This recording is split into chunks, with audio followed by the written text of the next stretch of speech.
Yay. Hi, may I speak to Joan Graves, please? Thank you.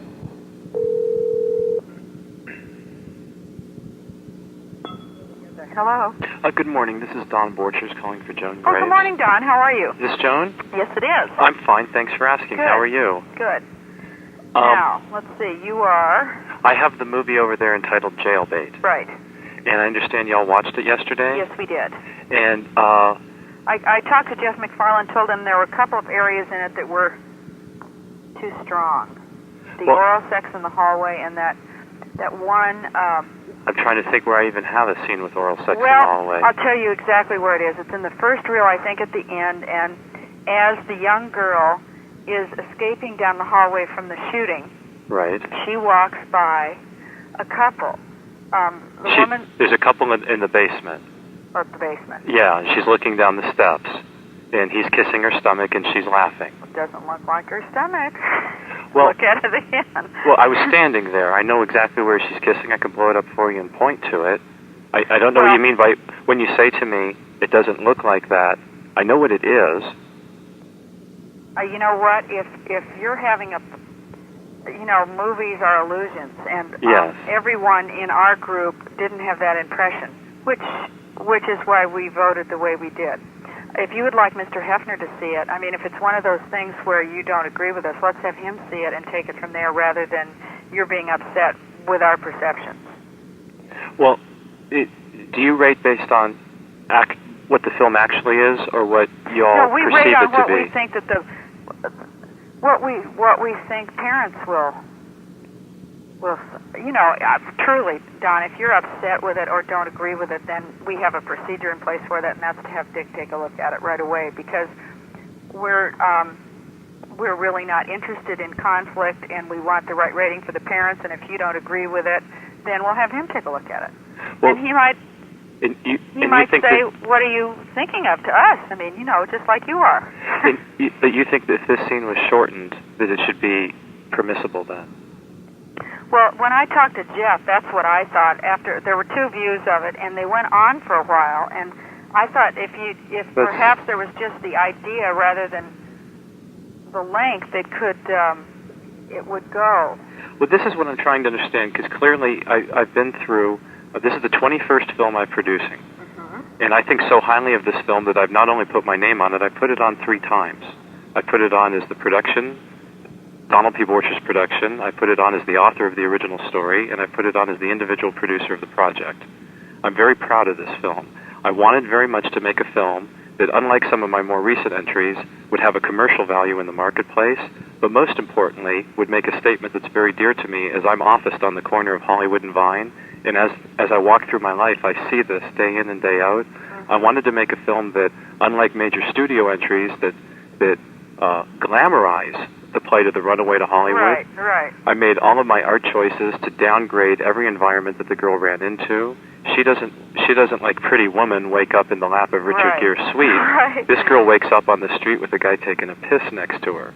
And I wanted to show girls this is not a glamorous thing. Not in any way, shape, or form whatsoever.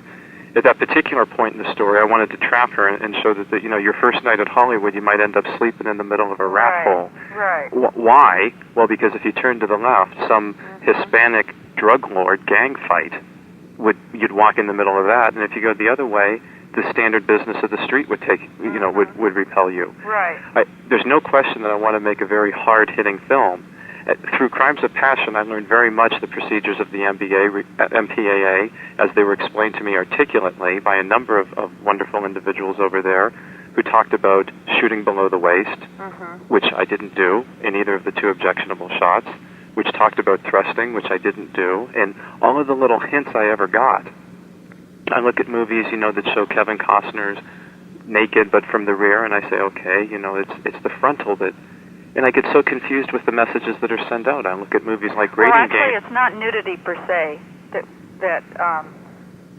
It's not nudity per se when you say you're confused about the messages. For instance, the sexual activity. I had a movie called Grave Secrets, which was over there 2 years ago, and I got an R rating. Now, it didn't have one frame of nudity. It didn't have one harsh word in it. And it didn't have one drop of blood in the picture, and they gave me an R. Do you know what it was for? Well, I have a strong opinion for censorship reasons. They didn't like the subject. Hold on. As long as we're getting into this, I might as well pull the file. Hold on just a second. What year was it? It was rated in 1989. It's called Grave Secrets. And you don't know why it would be... I could tell you exactly what Mr. Hefner said when we went round in discussion on it. He said, if you want to accuse me of circular reasoning, then so you may, but what we do after we watch a film is we watch it, and then we make what our rating should be. And I know exactly, he couldn't say it. Grave Secrets the one that had somebody in the graveyard and the... Yes, there's someone in the graveyard there. And there was an old house, There's an old house. And I remember the question was, wasn't there the terror of the violence, at what level it would be considered, whether it would be PG-13 or R? Wasn't that the issue? This is the first discussion anyone's ever said that to me, because I kept saying what was the issue, and he kept saying the totality of the film-going experience. I keep saying, I don't understand if I didn't put a single articulate, objectionable thing in, how the whole film... And I know what the backstory is when you find out who's haunting the house. Mm-hmm. It involves a backstory description of incest. And I know why I got rated that way, because of a topic, not because of a treatment of a topic. No, wait, I have to differ with you on that. We never rate themes or topics more than PG-13. We never do. Except on the film Grave Secrets in 1989. I'm a case in point. You can't find anything objectionable in the film. Nothing's taken a picture of anything. I know exactly why it was rated that way, and I know exactly why no one could come up and say that. And I hear what you're saying is, more than not, you'd prefer not to do it that way, but I was a victim of the other. You know, I do remember the film, and I do remember our giving very close attention to the fact how we thought most parents would perceive it. And I believe there was a bit of... There's no violence in the movie. I directed the film. I edited the picture. Wasn't somebody being dug up like a child or something out of the graveyard? There most certainly is a shovel that enters dirt. But if you don't see anything else other than a guy breaking ground, then how can you say somebody's being dug up? Well, I'll look at the notes. I mean, I do remember the film, though. I remember it being... We've got a lot of fans of the movie, and I get fan letters from the picture on pay cable. Don, I have to say, you're acting like an R means we're saying it's a bad movie. We're not. No, I'm not acting like that. I'm acting like you're saying that there isn't a single individual alive in the face of North America under the age of 18 that should be allowed to see this picture. Well... That's what you're saying. That's the statement that you're giving me. And I strongly take offense to that. I'm going to have you send it to Dick, because you sound like that you feel persecuted, and I don't want you to feel that way, because we don't mean it that way, and we're just trying to do our job thinking of most parents. And but imagine the call I get yesterday from Mr. McFarlane, who says there's two scenes that are objectionable. There's one scene that it lingers a bit too long. If it was reduced, it would move you from an NC-17 to an R in conjunction with working on a second scene. And I go, well, let me get this right. What they're saying then is that if you're 17 or under, you can see it for a little bit. But if you're over 17, you can see it and linger on it. No, that actually wasn't how I presented it. I think what I... But it's what I'm hearing. I have worked with Jeff before. I believe he was with a different company. Avenue. What I was doing was what sometimes we try not to do because we are not professionals, suggest a way to him that the scene wouldn't have to be removed. And I said, if you just perhaps left a little so that you got the idea, but it wasn't sort of thrown in your face. I did not present it like if you could see a little of it, that was okay. And you know what? I feel that you do feel persecuted, and that perhaps we can never reach an understanding about how we mean it and how you mean it, and that I would like Dick to see the film so that... Well, I'd just like to talk for a few minutes. I see movies like The Crying Game, and I see a full frame of a man's genitals, and I take most extraordinary personal offense to that as a human being. I wanted a warning on that film that their subject matter was transvestitism. I can't tell you how offended I was personally when I saw it. I wanted my money back. But again, transvestitism is rated PG-13. I mean, the idea of anything is no more than... But then to show the transvestites' male, naked genitals, full frame, full screen, in your face, and that's an R. what have I possibly done that could transcend that barrier to send me into an NC-17? Well, I think I would say that the genitals in this case were, he was just standing there. He was just standing there. That's right, he was just... Two men are about to engage in sex, if but not for the fact that the one man exposes his genitals full frame in my face. He's got his hand in his leg, they're kissing, there's no question. If I'm to believe Mr. Hefner when he says, you have to take it all within its context, that's an affair. I'm watching the story, I understand where it's going. And if you're telling me it's about perception, and I have in the stairwell a girl who has her pants on, who's in a shadow of darkness so that one can't see it, and I'm making it a point that I don't let you look at it. And just as any man can kiss a woman's stomach and make her laugh, this man's doing it. It just so happens this woman's top is off. Of course I'm trying to paint a perception of what's going on, but I'm doing it within the boundaries of, I'm not going to show it to you. Why don't we have him see it? He may think we're crazy. It's happened before. Now, on the economics of it, obviously when I was producing Crimes of Passion in 1984 and I had a studio behind me named New World Pictures, we wanted to get a different rating system, period. We believe then, and I believe now, that, an alternative rating that's neither restrictive for the point of view of booking theater and movies, but still sends a message clear that, for a child under 17, they should not be allowed to see it. This is an adult picture. Obviously, I understand the counter-argument to that if you've got Emmanuel Part 5, which one is it? Is it an A or an NC-17? But, Tom Pollock, for reasons of commerce, when he has Henry and June, he explains, I have my financial ass on the line. I got to do something because I got to be able to book these theaters. Well, I'm only Don Borchers, and I'm only Planet Productions Corp, and the easiest thing in the world to me would be treat me like an ant, step on me, and put me out of business. But I'm meant to deliver this film next Tuesday and pay off a bank loan. And if I do anything other than that, the distributors can then reject delivery, and then I can then lose my company. And what I'm so stressed out about, and what I'm so literally falling... I was nearly spitting up blood this morning over this. I'm saying I have followed every rule that in 20 movies I have ever learned.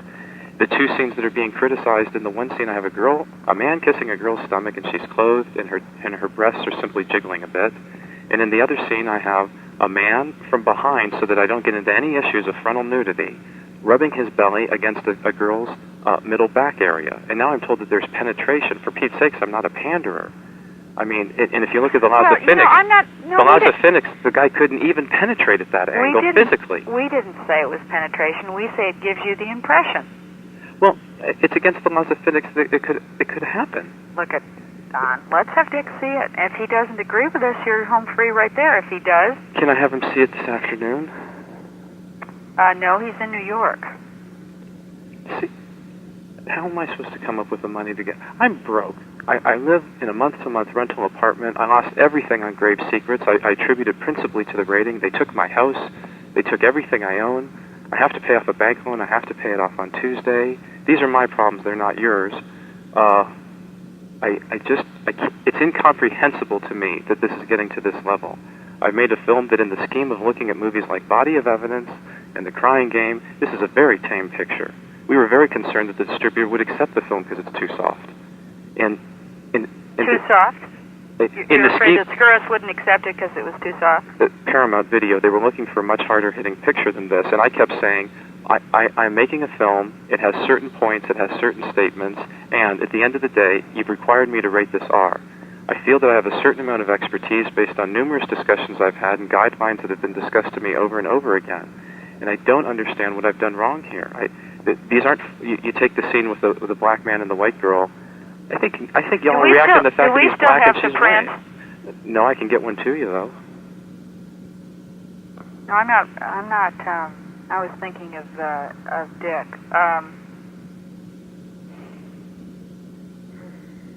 With the greatest of respect, and I say this because I feel it strongly, I think the reaction to the man and the woman was that he was black and she was white. Not that it's a picture of two people from behind.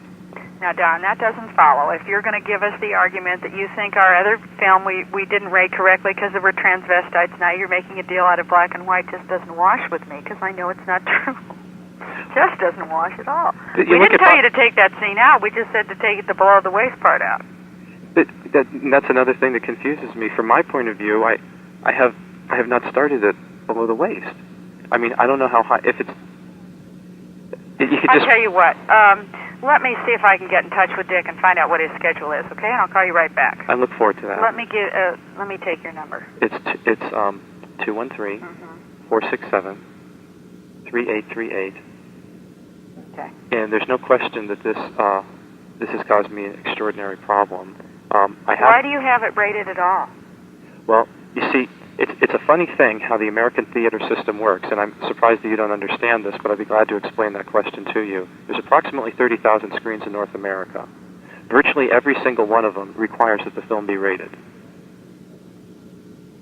There are a few exceptions, and they're mostly independent circuits, and they're absolutely screens that one can earn a certain amount. I have a distribution arm. It's called Two Moon Releasing. We have a film in release right now called Motorama. It's just finishing a run at the Lemley Circuit here in Los Angeles.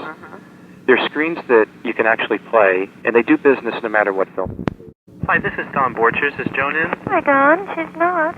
Oh, I just missed her? You just missed her. Oh, I was in the bathroom when she called. An extra ticket in the movie theater or one extra video rental, if those two scenes are in the movie or not in the movie.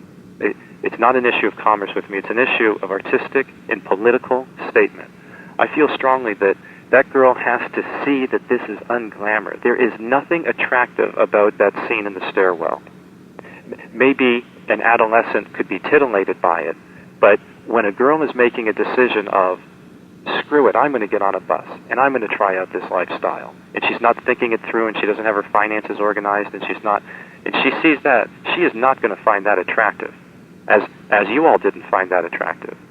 And when you have a beautiful love scene where the boy gets the girl in the movie, which is an American filmmaking Hollywood traditional style, then I chose to counterpoint it against what's going across town with her sister. This is a scene that, by the way, the distributors don't want in the movie. They've asked me to take it out of the picture. And as I'm arguing with you, I'm arguing with them, you're missing the point.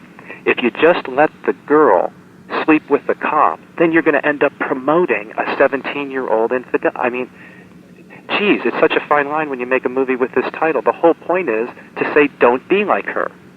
And if you can't go across town and see the Ghost of Christmas Future and see what her sister is doing and see the tear coming off her sister's face and feel the pain. And I don't want to mitigate the pain. I want to feel the pain. And I haven't glamorized it. I haven't shown her bouncing around. I don't see her breast.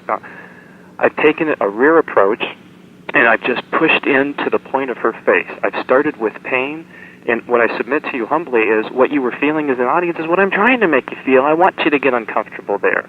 And I want you to say, this isn't a life for this girl. Okay, let me call Dick and find out when he is available for any of this, and I'll call you right back. I look forward to that. Okay.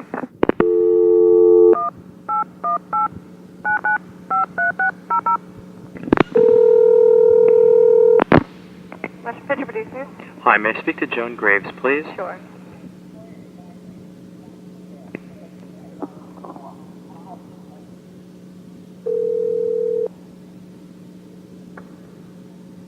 Good afternoon, Joan Graves' office. Hi, this is Don Borchers calling for Joan. She's in a screening right now, Mr. Borchers. Is there anything I can help you with? Yes, who am I speaking with? This is Lisa. Lisa, you can help me absolutely. Regarding the project Jailbait, Right.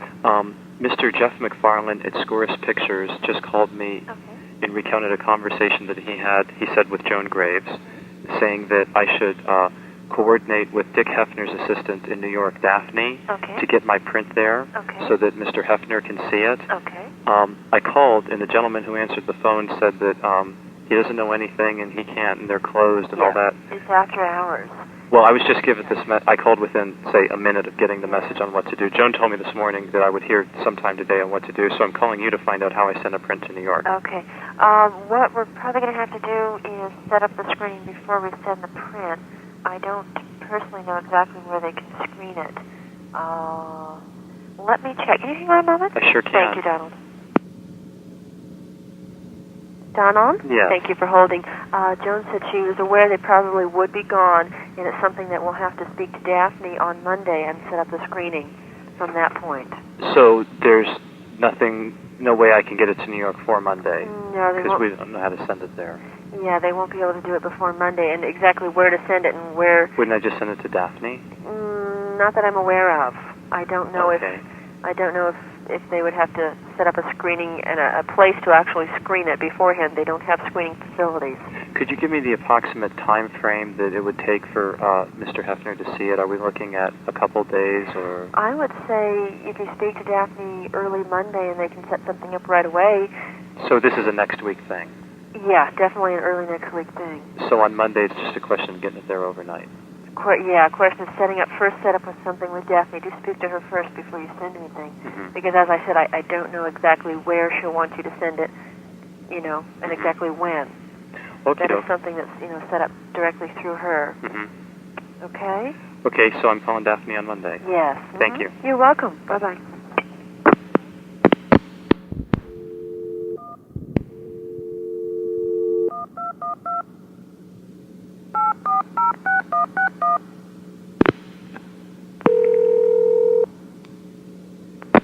Motion Picture Association, may I help you? Yes, this is Don Borchers. I'm calling for Dick Hefner. 1 moment, please.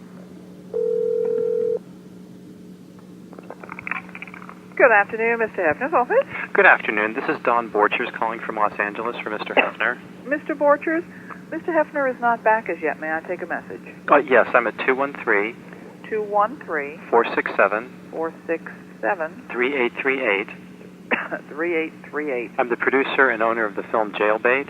I spoke to Mr. Hefner on Monday, and he told me that I should pay for one-day express messenger to get it to him on Tuesday at his home address, and I did all of that. Uh-huh. And the implication was we should be speaking today. And I'm going to be stepping out right now for lunch for about 2 hours myself. Is his office hours going to be in 2 hours, or does he leave again this afternoon? Well, are you reachable at this number until when? I'm reachable at this number for about 5 more minutes. Uh-huh. And then again? And then again in 2 hours. In 2 hours. And I'll be here for the rest of the day. Okay, fine. Okay, then. I will tell him. Thank you very much. Thank you.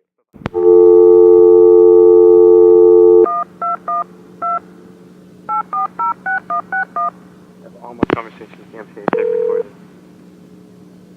Figure if I lose this, I'm going to help you. I'll make money on it.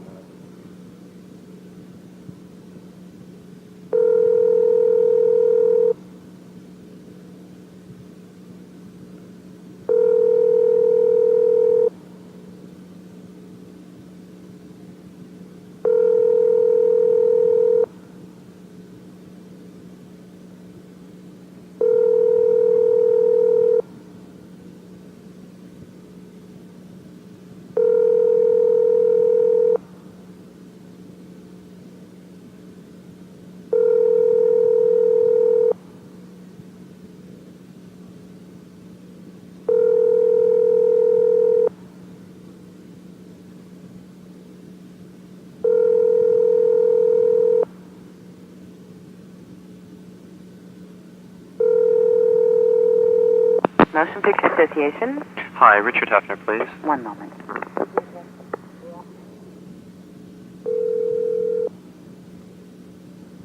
Hello? Hi, Mr. Hefner. Yeah. This is Don Borchers calling. How are you? Okay, Don, how are you? Fine. Did you have a chance to look at my film yesterday? Yes, I did, but I want to discuss it with my colleagues, and they're going to, they should be calling me back soon. They were in the middle of the film when I spoke with them. Well, when should we look forward to speaking today? They'll call you. Oh, okay. All right? Okay. Who will I be hearing from? Joan Graves. Thank you very much, sir. Okay, thank you. I want you to please send over now the 35 millimeter because To Los Angeles. Yeah, to the that's where you are, right? Yes. Yeah, to the LA office, and I'm sending them the cassette so they'll know that we've seen the same thing. The first scene is a problem. Now, why is a man kissing a woman's stomach a problem? And all you see is her breasts. I don't think that what a parent will see is a man kissing a woman's stomach. Okay. But that's what it is. That's I don't. the woman has pants on. He's kissing her stomach, and her breasts are jiggling. And would you explain to me what the issue is? What scenes have you seen of men kissing women's stomachs? That's basically the perception. Now, I have to say to you that the cassette I got is very, very dark. as is the print. That's how well, we timed it. That's what they'll have to make their judgment on. Yeah. I'm sending them the cassette, and you're sending them the print. And they'll have to look at that and see if what we do indeed have is a man kissing a woman's stomach, and that's what the audience will perceive. Well, this is my question. Is the rating based on what we did or what the perception of what we did is? Oh, you could do anything you want. You could shoot a blank into the air, and if someone is perceived as hit by it, it starts off as violence. Are you suggesting that what we do is rate in terms of not the perception of the audience? They understand the perception of the audience. What that may be, but what we're talking about here is what you call man kissing a woman. Hello? Hi, Don. How are you? Fine. How are you? Good, thanks. Were you waiting to hear from me? Yeah, I spoke to Mr. Hefner yesterday, and he told me to get the print over there yesterday, and that I would be speaking to you before the end of the day today. The print? Our 35mm print. Oh. We just got the clearance to pick it up. You know, we looked at it on tape. Oh, whatever. Yeah, because he got the tape back to us. He didn't tell you what his feelings on it, or he did? I'll tell you what I know from him. I feel that was an issue. Is that consistent with what your understanding is? Yeah, he did. But the board looked at it again and still thinks that little, just at the beginning, should be nipped. You know, where his buttocks are kind of thrusting up on her. I know, I've talked to Dick about it. He doesn't think it is an issue. Who am I supposed to talk to? What do you mean by that? Well, he told me he doesn't think it's an issue. You're telling me he doesn't think it's an issue, and you're telling me about a board and they think it's an issue? How does it work? Who's in charge? And well, I would say, depending on how the board feels an issue, he doesn't. I suppose it could pass if you edit that first scene enough so that the sexuality doesn't loom out at you. Well, here, I suppose. I was hoping that we would just pass it because I'm not pass the first hallway scene? Well, I sure feel that way. Yesterday, my conversations with Mr. Hefner were things he was saying, geez, it's just so dark here, it's hard to see what it is, which was making me say, well, you're making my point. But then he said that I'd be speaking to you, so I'm speaking to you now. No, the hallway is a definite issue. He feels it is also. Well, up front, I wanted to have my side presented. You told me to hold because let's see what Mr. Hefner says. Right. Well, I'm sitting here as a guy chomping at the bit, ready to make my argument to somebody. Who do I make it to? Okay. You? He's looked at it, and we have looked at it, and we feel that the hallway is an issue. Okay. Now, I'm in disagreement, so I'd like to discuss it. Is this the time and place to do it? So, usually in that case, when you don't agree and he's already seen it, it goes to appeal. I haven't had... The last time this happened, I had a discussion with Mr. Hefner for about 3 hours. And we discussed things through, and I finally decided to accept the position and not appeal it because I understood what the logic was and why and such. For 8 days now, I've been looking forward to that conversation. I'm ready to have it with somebody. For a 3-hour conversation? Well, however long it takes to figure this out. I mean, really, if you knew what our schedule was. I don't, with the greatest of respect, let me tell you what my schedule is. I was supposed to pay off my bank loan 4 days ago. I tell you what, the 3-hour discussion, if there is one, should be with him then. Well, I'm not trying to say it's a 3-hour discussion. And we have told him how we feel. He has said that he agrees with the first issue. He doesn't agree with us on the second issue. So let's, for the first time now in our professional relationship, discuss the first issue. What is the issue? The issue is the board, and he agrees that the scene in the hallway is too strong to be included in an R film. Why? Because of the oral sex in the hallway. What oral sex? Okay, I tell you what, I unfortunately don't have time for a 3-hour conversation, so I guess... Well, let's just have a 5-minute conversation. No, because you say no, we say yes, so what we need to do is have Dick talk to you because he is the chairman, our chairman, and he and we have discussed it together, so if whatever I say, you will have to go over me to talk with him anyway, so you might as well start with him. Okay. I feel very much like a ping pong, because when I talk to you, you say talk to him, and when I talk to him, he says talk to you, and I believe you're both right. No, by his saying, Don, truly, when he says talk to me, what he means is he's used to turning things over to me because he knows that I am helpful with the filmmakers, and that I can tell the filmmakers the footages or whatever to edit. What you're saying is I don't want to edit, I don't want to agree with you. That's not what I'm saying. I'm saying okay. I would like to see if I could persuade before I edit. Okay, let me, hold on, let me see if I can get in touch with him. I will. Don? Yes. I was able to reach him. He's just leaving his home in New York, so he can't talk with you now, but he did say that he was going to be here on Monday. Yes. He does agree with us that first, I reiterated, I said, now I want to know exactly how you feel, because Don wants to know this and wants to talk to you, and he said he does think that the scene in the hallway is too strong, and he would be glad to talk to you about it Monday. And you can talk to us both at the same time if you want, because we'll both be together. Well, or I'm losing my shirt right now, and I have to talk to somebody. So tell me what time, and I will be promptly calling you then. He will not be in the office. He's taking a morning plane. Will not be in the office till noon. So we should speak at noon. He's picked up at 11:45. Yes, I would say so. I will call you at noon on the dot. But now that I have you on the phone, though, let me ask just a couple questions. Is oral sex itself an automatic NC-17? You know, that's hard. We don't have a rule exactly. I mean, we've never said that. Because I produced a movie called Crimes of Passion, which ultimately got cut down to an R, and the first 3 minutes of the movie is that. First 3 minutes, oral sex? Yeah, just the movie opens up with a man's head buried between Kathleen Turner's legs. It's the whole beginning of the movie. And you can imagine my surprise here. This is a glimpse in dark shadows. Again, though, you've got to know that in some movies things seem harsher than in other movies. I mean, every movie's kind of taken on its own. Yeah.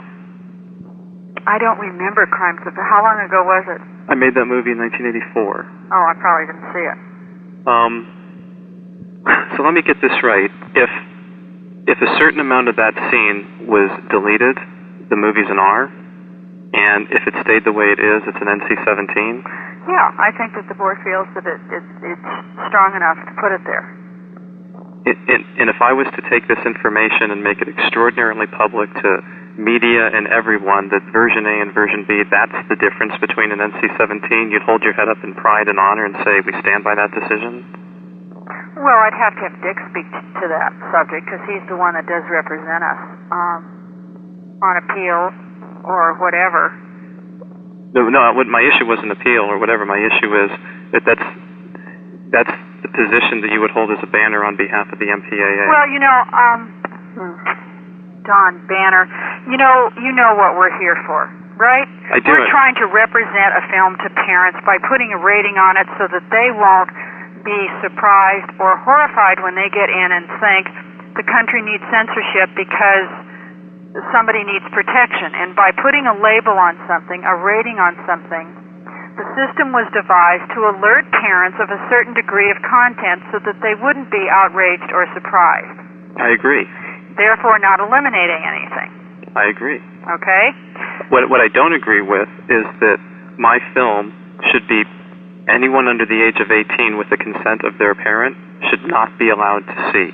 That's what I disagree with. I disagree with the specific label you want to put on my film as it stands. Well, then you should go to appeal with it. Unfortunately, one has to have money to do that. $100. No. If I don't deliver this film rated R, then distributors don't have to buy it from me. I can't pay off my bank loan. I'm in bankruptcy. Why are you $100. even having it rated, though? That's what I don't understand, because you sound I told like it to you in my last not only do you not approve conversation. of the rating system, but that you've had a problem with every one Please of your don't put films. words in my mouth. I told you in our last conversation, I was very explicit. We remember how we had the conversation about theaters and their requirements and distributors. I explained carefully to you that Paramount is my buyer. They require a rating. It's a matter of contract. Surely you remember that. Well, I will point out to you something, and then you may take with it what you want. I work with Paramount all the time. Yes. They edit their films. What does that mean? It means exactly what I said it means. They edit their films. When there is a rating that they don't that they are trying to get, and the film is too strong, they edit. This isn't their film, it's my film. I agree, but you're They're my bringing Paramount distributor. into the equation, so I'm just telling you Paramount is the... But, okay, so here's my deal. I'll explain it again. I must deliver a film that's rated, and that's rated not more restrictively Okay, than an R. let me ask you this, Don. Where would you like to go with this at this moment? Talk to Dick on... I'd like to explore two things at this moment. I'd like to know, A, what I have to cut to get an R, because I might have to do that. And I'd like to know, B, what form of discussion I can have with who before appeal so I can figure out just why it is that I'm getting rated this way. In other words, you don't think that you've had that conversation with either me or Dick before?